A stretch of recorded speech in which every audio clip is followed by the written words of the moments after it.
السلام عليكم ورحمة الله وبركاته. muuqaalkeena maanta waxaan ku qaadan doonaa speed test kaasoo aan rabnay inaan ku ogaano sidee ay u kala speed badan yihiin pendrive-yada la isticmaalo haddii uu ahaan lahaa flash, hard disk iyo SSD. noocan ee hadda shaashada kaaga muuqata waa SanDisk waana 2.0 speedkiisa. noocan kale ee shaashada kaaga muuqata waa isla SanDisk waana 3.0. waxaana ku ogaan kartaa 3.0 meesha dhinaca USB-ga ee kombiyuutarka gala ayaa waxa uu ka yahay buluug. iyagoo ay wada yihiin 3.0 iyo iyagoo isla yihiin 2.0 ayay haddana kala speed badan yihiin. sidoo kale halkan waxa inoo yaalo hard drive. hard drive-kan speedkiisa read and writerka waxaa lagu kala magacaabaa in hard diskiga uu wax ku qormo oo ah inaad wax ku koobi garayso iyo inaad wax ka koobi garayso. waxaa lagu magacaabaa marka read and write. sidoo kale kana aad u jeedid waa SSD waa arkaysaa read speedkiisa iyo write speedkiisa heerka uu gaarsiisan yahay ilaa iyo 3 GB per second ayuu wax ku koobi garayn karaa. magacaygu waa Cabdiwali Maxamed. waxaanu kaa codsanaynaa ugu horeyn inaad inoo like garayso muuqaalka sidoo kale aad la wadaagto asxaabta ee markaas u baahan inay bartaan multimedia. inaad muuqaalka fiirsataa haddana aad inoo like garaynin waxay inoo muujinaysaa inaadan ka helin muuqaalkeena. si aan kaaga helna dhiirigelin waxaanu kaa codsanaynaa inaad inoo like garayso muuqaalka. waxaan si gaarana kaaga codsanaynaa maxaa inoo diiday maadaama aad wax naga baranayso inaad muuqaalkan la wadaagto asxaabta kale. ugu horreyn waxaad samaynaysaa calaamadda start menu-ga halkaana ayaad kala ku siinaysaa kadibna waxaad ku qoraysaa CMD-ga markaas sida tan aad u joogto kadib waxaa halkan ka arkaysaa run as administrator ama adigoo halkan dul taagan ayaad right click leedahay kadibna halkan ayaad ka dooran kartaa run as administrator. click ayaad ku siinaysaa. click markaad ku siiso automatically waxa uu kuu keenayaa user account control-ka kadibna waxaan leenahay yes. wuxuu inoo soo saarayaa download box-ka loo yaqaano CMD ama common prompt. CMD waxaa lagu soo shaqayn jiray xilligii 98kii 99kii 2000kii xilliyadaas inta badan muusan jiri jirin windowyo sidaan u qurux badan muusan jiri jirin. waa waagii window 98 la isticmaali jiray I think inuu ahaa 1998 1997 meelahaas ayuu ahaa xilliyada aan ku shaqay jirnay. marka CMD-gan waxyaalo badan oo operating system-ka ah oo ku qarsan ama shaqo badan oo ku sahlayo ayaa jira. sida waxaa ka mid ah kombiyuutarkaaga haddii uu freeze noqdo ama uu adkaado oo kale waxyaalo badan oo loogu isticmaalaa jira. waxaa dhici karta inaad la yaaban tahay meeshan inaadan hore u arkin. okay ugu horreyn waxaan rabnaa marka inaan isla ogaano waxa aan ku shaqaynayno. waxaan furaynaa file explorer oo halkan inoo saaran. waxaan arkaynaa waxaa inoo furan file explorer. waxaa halkan ku arkaysaa inuu inoogu jiro 2 disk iyo 2 diski kale oo USB ah. labadan diski ee halkan ku qoran kan waa SSD kana waa SSD. kan waa USB caadi ah kana waa USB caadi ah. midkan waa 2.0 oo flash caadi ah waana SanDisk midka hadda ee shaashada kaaga muuqato. noocan waxaa la yiraahdaa SanDisk waana 2.0 waxaana ku ogaan kartaa meesha afka hore ee USB-ga uu ka galo dhinaca kombiyuutarka ayaa waxaa arkaysaa inuu ka yahay madow. marka haddii aad madow ku aragtid marka way dhici kartaa madow cadaan inaad ku aragtid laakiin wixii madow iyo cadaana waa 2.0. sidoo kale flashkan kale ee hadda shaashada kaaga muuqata waa SanDisk waa isla shirkadii balse afka hore meesha dhinaca USB-ga aad ka fiirinaysid waa blue. marka waxaa dhici karta inaad la yaaban tahay why kan blue loogu dhigay kana black loogu dhigay. waxa loogu dhigay wax kale ma ahan waxay tahay speedka. waxaa la yiraahdaa flashkan markii aad wax ka koobi garaynayso iyo markii aad wax ku koobi garaynayso shayga waa labo. waxna waa waxaad flashka ka qaadayso ama hard drive ha noqoto ama shay ha noqdo. waxna waa wax aad wax ka koobi garayn karto waxna waa waxaad asiga wax ku koobi garaynaysid. marka waxaa lagu kala magacaabaa read and write oo ah inuu flashka wax aqriyo iyo inuu wax duubo. wax duubidda waxaa laga wadaa data ku jirto kombiyuutarka inaad ka soo qaado oo aad ku shubto flashkaaga.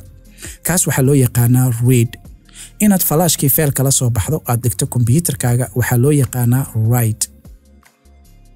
haddaba sidee ayaan ku kala ogaan karnaa marka kombiyuutarka SSD inuu ku jiro iyo HDD inuu ku jiro? waxaad samaynaysaa sida soo socota. waxaad tegaysaa calaamadda start menuga halkaana ayaad waxaad leedahay marka right click kadibna qaybtan kore waxaad ka raadinaysaa meel ay kugu qoran tahay task manager task managerka ayaad ku dhufanaysaa automatically waxaa kuu soo baxayo dialog boxka loo yaqaanay task managerka task managerkan hadda shaashada kaaga muuqdo waa Windows 11 Momento 3 ayaa la yiraahdaa waxaa dhici karto Windows 10ka iyo kan inay ku kala duwan yihiin waxyaalo badan dhinac featureska ama dhinaca aragtida balse sida kale isku shaqo ayay qabtaan inkastoo wax raadinta iyo waxyaalo noocaas 11ka uu kaga fiican yahay markii aad joogtid qaybta task managerka waxaa ka dooranaysaa meeshan ay ku qoran tahay performance-ga ayaan kale ku siinaynaa automatically haddii aan dhahno waa weyneynayna si aan u aragno waxa aan ku shaqeynayno midka ugu horeeya waxaa ku qoran disk 0D waa arkaysaa waa local D waa midka halkaana ee shaashada kaaga muuqata waxaa arkaysaa inuu yahay SSD haddii hard drive uu yahay HDD ayaa ku qornaanayso haddii uu yahay flashna waxa ku qornaanayo removable intaasina ogaato waa daruuri haddaba hard diskiga halkan ku jiro waa ujeedaa waa SSD waxaana halkan ku arkaysaa inuu yahay 2 terabyte ama capacityga oo calooshiisa waa 2 terabyte waa 2000 oo GB marka anaga local D waxaan ka dhiganay 2000 oo GB local C na waxaan ka dhiganay 2000 oo GB saas darteeda marka computer walba waxay ku xiran tahay waxa aad adiga u baahan tahay inaad storage ahaan u isticmaasho waxa sidoo kale halkan ku arkaysaa inuu inoogu jiro flash oo markaas uu sheegayo capacityga ama calooshiisa uu sheegayo 7.3 waa flashka aan hadda ku sheegay ee 2.0 ee SanDiskiga ahaa sidoo kale flashkan kale waa asna 3.0 waa uu ka speed badan yahay flashka halkaana midkan kale flash kale ma ahan laakiin waa mid ku sameysmay dhinaca kale ee Windowska waan qaadan doonaa qaabka aad markaas ku kala ogaan kartid maxuu anigoo hal flash gashtay way laba xabba ay u soo qormeen iyadana waan qaadan doonaa muuqaaladeena soo socda markii aan imaano qaybta diskiga ama qaybta hard diskiga markii aan imaano waxaa muhiim ah inaad ogaato wali ma dhicin inaad halkan soo gasho kadibna aad ka baarta halkan adigoo ka fiirinayo read speed iyo write speed waxa halkan ku arkaysaa inuu leeyahay 1.0 ama hebelosas KB per second 1 megabyte per second read speed write speed waxyaalahaas oo dhan haddaba waxaan rabnaa marka muuqaalkan inaan kuugu sharaxno sidee ayaan ku ogaan karaa hard diskiga ama flashka midka banaanka ah midka externalka ah ama hard drive ha noqoto ama flash ha noqoto ama midka computerka ku yimaada ha noqoto sidee ayaad ku ogaan kartaa speedkiisa waxaad samaynaysaa sida soo socota waxaa kicinaysaa ama inoo kacsanaa CMD-gii aan rabnay inaan shaqada ku qabano waxaan rabnaa marka kan inaan yara hoostaan keeno si aan u ogaano meeshaan waxa ku qoran waxaa arkaysaa local C-da inuu yahay local C D-da inuu yahay D E H xarfahaas inaa ogaatin waa muhiim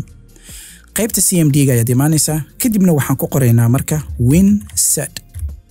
sida tan shaashada kaaga muuqata ayaad qoraysaa kadibna waxaa leedahay marka space markaad tiraadid kadibna waxaa qoraysaa desk sidoo kale space ayaa leedahay kadibna dash ayaa taabanaysaa xarafka minuska qofba sidoo u yaqaano kadibna waxaa leedahay marka drive ayaa leedahay drive marka sidaan u qortid kadib waxaa halkan ka raadinaysaa localka aad rabtid inaad baarto speedkiisa kan wuxuu ka caawinayaa marka inaad ogaatid computerkaaga haddii SSD aad u baahan tahay speedka aad rabtid inuu kuugu shaqeeyo haddii aad rabtid inaad flash soo gadato speedka aad rabtid inaad ku ogaatid in flashkaas speedkiisa heerka uu gaarsiisan yahay haddaba halkan waxaa ku arkaysaa inuu leeyahay local C kaliya waxaan garaacaynaa local C kadibna waxaan leenahay enter markii aan dhahno automatically waxa arkaysaa millisecond inuu xisaabinayo waxyaalahan oo dhan halkan uu ku soo qoraa computerka shaqadiisa asiga wada faraha ugu qaadaysa waxa halkan ku arkaysaa meesha ay ku qoran tahay diski sequentialka markii aad fiiriso read speedka iyo write speedka inuu yahay 2 GB per second waa arkaysaa adiga waa ku dhawaad 3 GB waaye waa dareemi kartaa waa 82.96 megabyte per second marka adiga waa maximum waa 3 GB waay mar kale ayaan ku celinaynaa anagoo taabanayna falaarta qaybta kore kadibna enter ayaan leenahay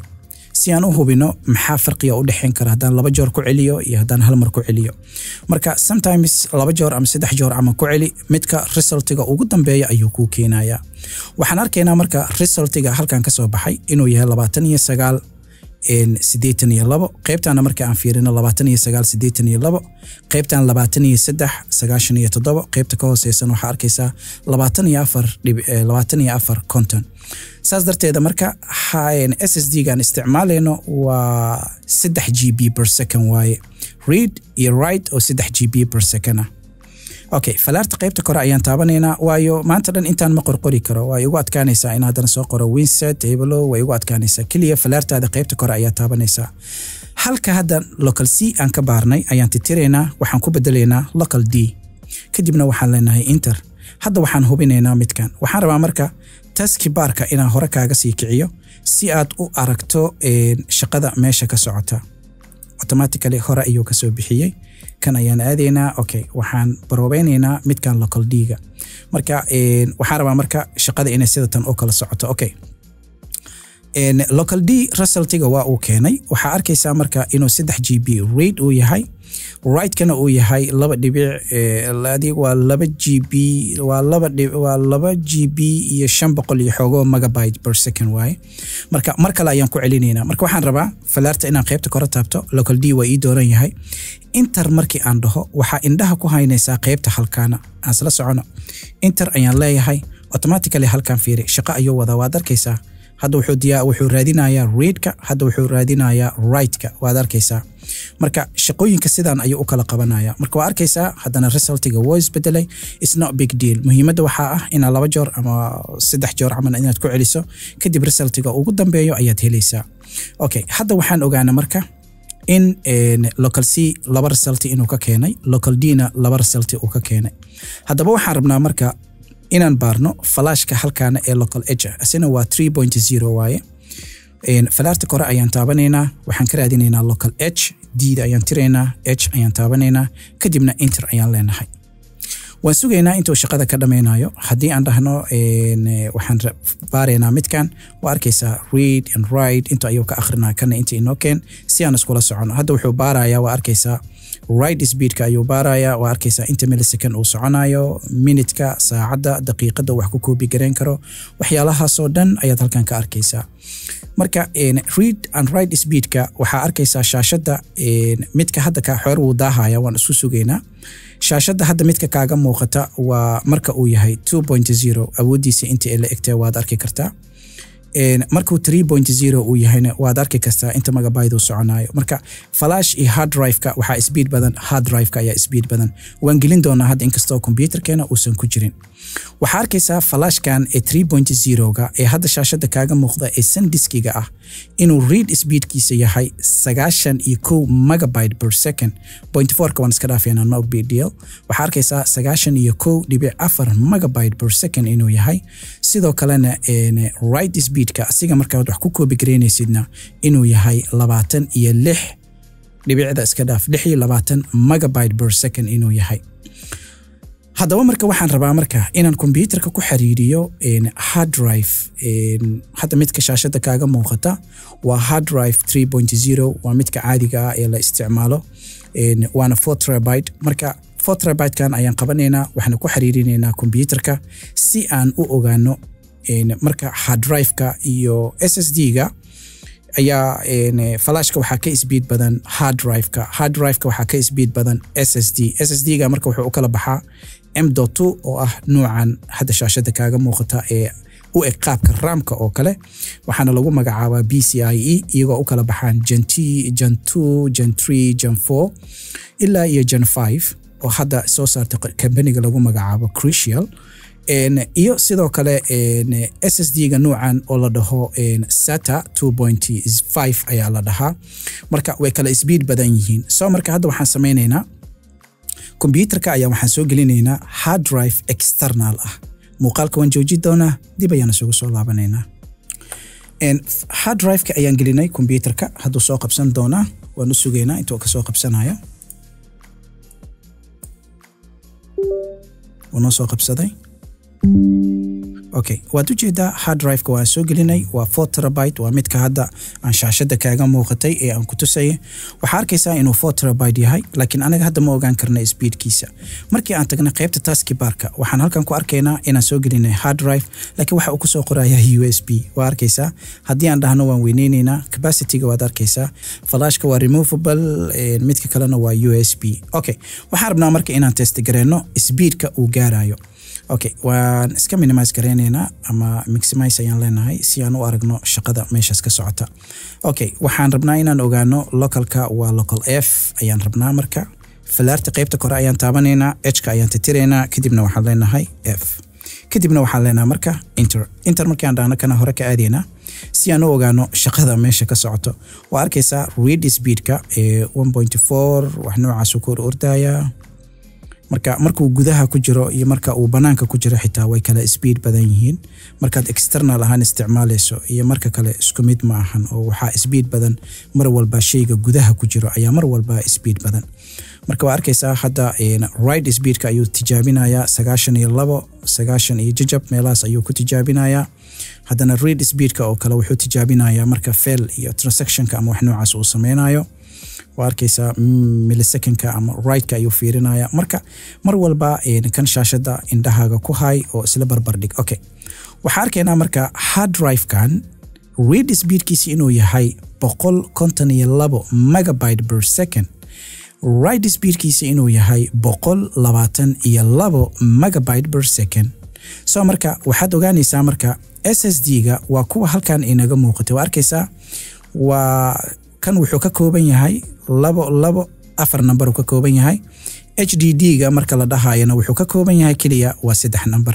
waa arkaysaa marka 3 number iyo 2 numberna waxay ku kala duwan yihiin waa megabyte oo 100 megabyte ilaa 999 marka la dhaafo 1 GB oo isku bedela 999 GB marka la dhaafana 1 terabyte oo isku bedela marka numberskaas qaabkay u shaqeyn lahaayeen aniga ayaa muuqaal idinkaga soo diyaarin doono hadda marka waxaan ogaanay farqiga u kala dhaxeeya flashka 2.0 ga marka midkan 2.0 ga iyadoo aan ka duubnay ayaa jirto shaashada hadda inta midka kaaga muuqato wuxuu qaadanayaa is a long time ayuu qaadanayaa because of waa 2.0 marka waqti dheerna waa uu qaadanaya waa arkaysaa resultiga meesha ka soo baxday waa arkaysaa waa wax aad u yar aad u laciif u yahay haddaba flashka 2.0 ga waxaa ku arkaysaa speedkiisa inuu yahay read speedka inuu yahay 20 read speedkiisa inuu yahay 20 megabyte per second write speedkiisa inuu yahay 2.54 megabyte per second